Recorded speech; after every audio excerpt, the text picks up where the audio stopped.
Сәлем! Сіздермен бүгін өте дәмді болатын томатты шырын дайындайтын боламыз.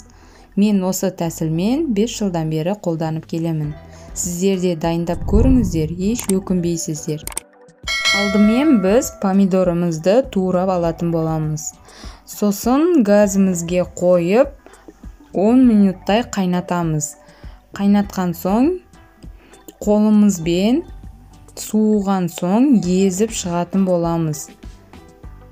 Соғын шығарып, сосын осылай сеткамен болмасам пияздың қабымен осылай шырынын шығарып алатын боламыз. Ішіне қызанақтың қабықтары түсіп кетпеуі қажет.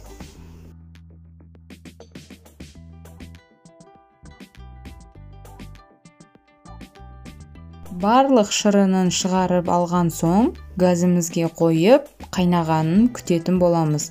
Қайнағанша ішіне салатын заттарын дайындап қоямыз. Ол үшін бізге қызанақ, қияр, болгарский, укроп, тұз, лавр жапырақ, перец қажет болады.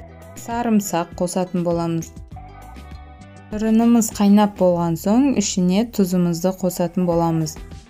Жуып тазалап қойған заттарымызды ішіне бір қайнаған соң сразу салатын боламыз.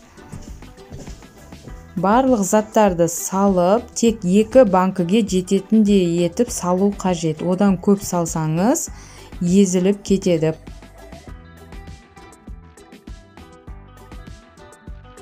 Шырынымыз қайнап шыққанша банкімізді дайындайтын боламыз. Мен бір күн алдын жуып, күнге кептіріп қойғамын.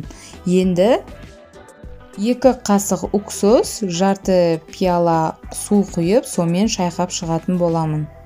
Шырынымыз қайнап шықты.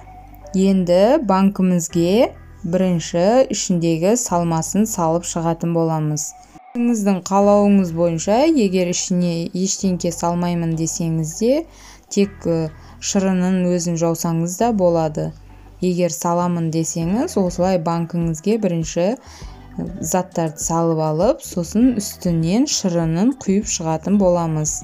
Тек осылай 2 банкіге жететіндей етіп саласыздар заттарын, сосын қайтадан тағы да салып жауа бересіздер. Менде қызанақтан томатты шырынымыз дайын болды. Өте дәмді, өте оңай жабылады. Сіздер де дайындап көріңіздер. Егер де осы видеоны соңына дейін қараған болсаңыз, маған тіркеліп, пікір қалдырып, лайк басуды ұмытпаңыздар. Сау болыңыздар.